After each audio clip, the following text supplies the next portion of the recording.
Hey guys, my name is David and welcome back to my channel. Before I get started in this whole video, apologies, it's a very windy day and hopefully you can hear me. So yeah, hopefully the wind doesn't disrupt this video too much. But today I am going to be talking about a book that surprised me. This came to my attention because of Marissa Bailey, so I've got to give this whole video and my whole experience with this book complete credit to her. I will have her channel linked down below, and I watched her video that she done. She did a whole video review on this book on her channel, which I of course watched, and I will have it linked up here. A picture will be up here and the link will be down below, so I would highly recommend that you go and check out that video. It's probably going to be a lot better than this video, but I will do my best. And I'll also have a link down below to her channel as well, so please check her out, she's awesome. But when she was talking about this book, I was aware about this book, but I kept on picking it up in bookshops, looking at it, and I'm pretty sure it's one of them books that doesn't have anything on the back, or hardly anything at all on the back to say what it's about. But I knew about its existence, and that is The Catcher in the Rye by J.D.Salinger. I'm not sure if that's how you say the author's surname, but that's as close as I'm ever going to get it. So you may be aware of this book primarily because it was supposedly the inspiration for the man that murdered and killed, I suppose it's the same thing really, John Lennon from the Beatles. I didn't know anything about this book going in. I didn't know what it was about. I knew it was about a young man, but it was surprising. This book was surprising for me, and yeah, I just wanted to talk about it and discuss it. So before I get into it, this is going to be my own thoughts and feelings regarding this book.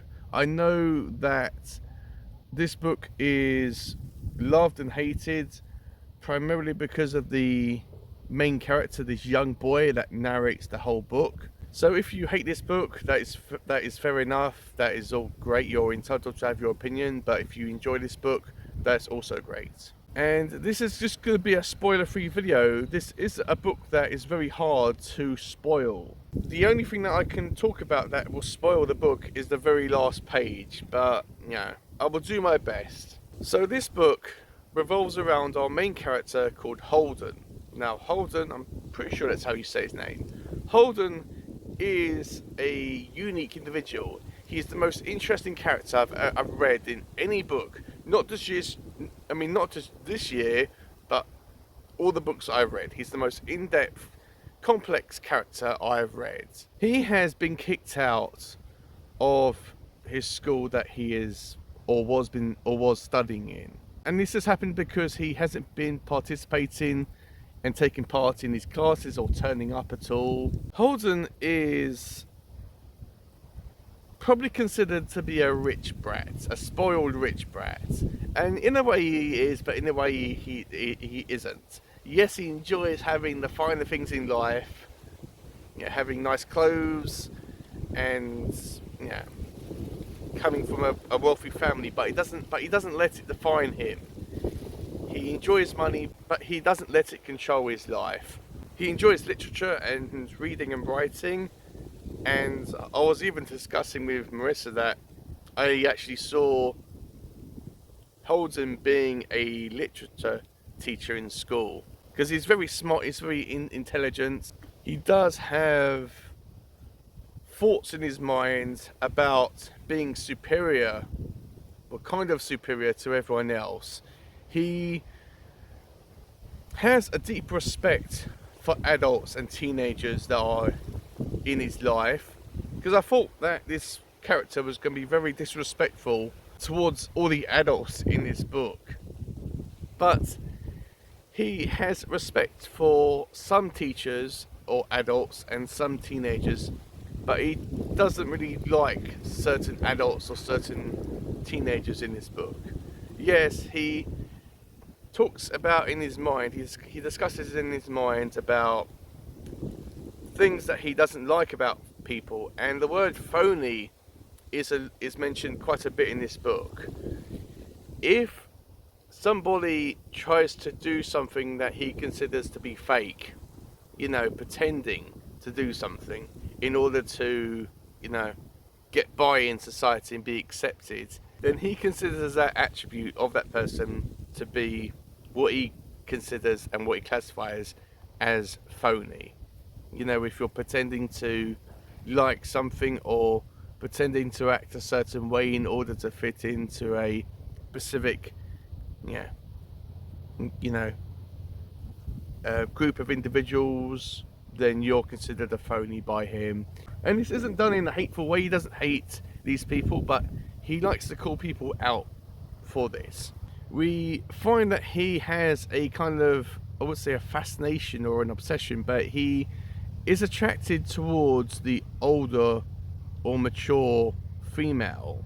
Yes, he does find girls of his own age attractive, but I feel that he is more attracted towards the more mature lady. So this book, as I said, sees him when he's been kicked out of his school, and this story is just narrated by him, and it's just his experience about what he does before he gets back home, because he knows that his parents are sick and tired of him being kicked out of schools all the time, and he knows that the school has sent his parents a letter telling them about this.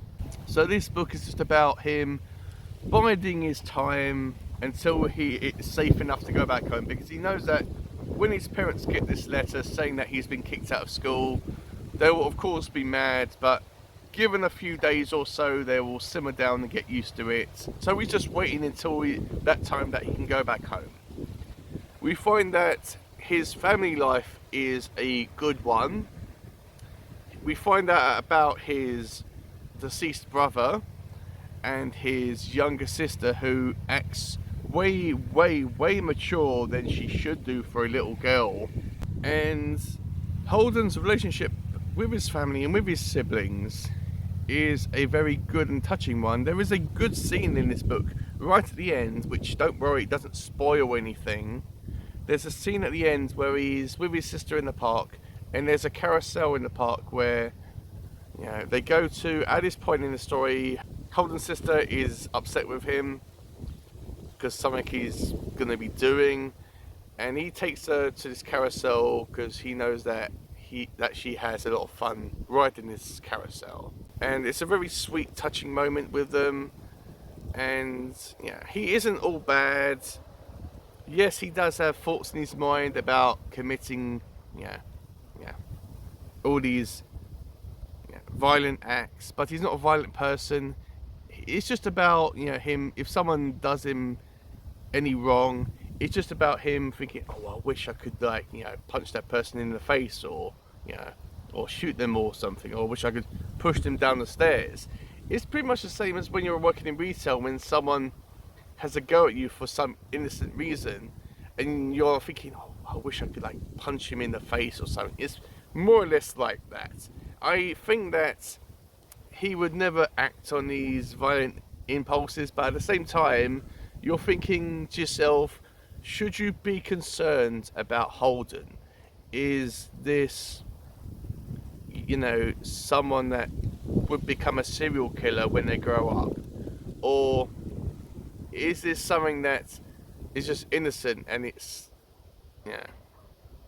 nothing really to be concerned about? Because when I was reading this, it seems to be like something that a writer that's been writing such a long time in any genre would be writing about their time as a young boy or young lad or whatever. But at the same time, it feels like this comes from the perspective of a famous serial killer when they were younger. So you're not really sure whether you should be concerned about Holden or not, or whether he's a danger to society. He isn't a bad person. Yes, he is a spoiled brat.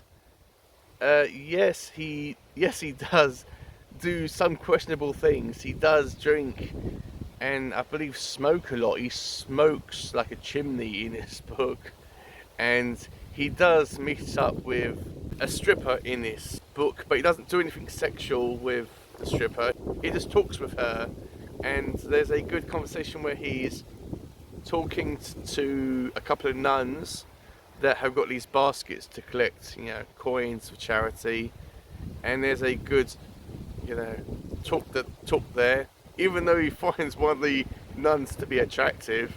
And there are a few girls his age that he hangs around with in this book, and he does find attractive. He does have these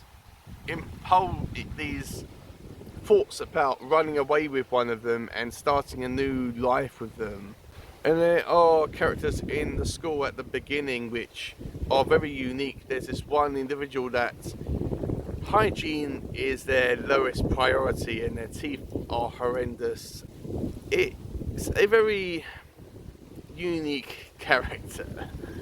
Hopefully I've done this book justice. It's very hard to talk about this book, but is it as bad as people say it is? No, it isn't. I had a lot of fun reading this book, and I actually thought that I was going to read this book and I was just going to give it away, because I found this cheap on eBay, and I thought, okay, I'll read it, you know, find out what the big deal is about it. I'll take it off on my list, saying, no, it's one more I've read this year, and I'll never read it again. I'll give it away and I'll never read it again. But I'm going to hold on to this. I really am going to hold on to this. And even though it's nothing incredible, it's nothing that will blow your mind. I'm not even sure if it's going to be on my top 10 of this year. But it is a interesting book. I read this at the end of September, and it was the only thing that I was reading, and it was a pleasure to read. It really was. It was a really good book. It really was. It makes a difference from reading all these horror books all the time, which is all fine. I love horror, but it's nice to read something like this, which, yeah, is more, yeah, I would say calming but different, you know. So thank you very much, Marissa, for bringing this to my attention. If you haven't read it, hopefully I've given you enough reason to pick it up and give it a chance. So yeah, that's all I really had to say about it. So yeah, I'm gonna rate this book pretty sure I rated it a 4 stars out of 5, so that's what I'm gonna give it in this video. So yeah, let me know if you've read this book. Let me know if you are inspired to pick it up. Let me know if you have read it. Let me know, what did you think about it? Did you like it? Did you not like it? What did you think about the main character? Yeah, let's just have a discussion about this book. I know, once again, I know that this book is kind of connected to the death of John Lennon, but, you know, it's sad that someone read this book, which was a very interesting and good book, and kind of, you know, had a more twisted look on it. It's nothing like Rage from Stephen King, which is understandable when you read that because it's all about a school shooting. But, you know, people can like read all types of books and watch all different types of movies and TV series or comics or whatever, and find some like way to like twist it to their own, you know, evil way of thinking, and, you know, twist it to something that they consider to be what they think it is, if that made any sense.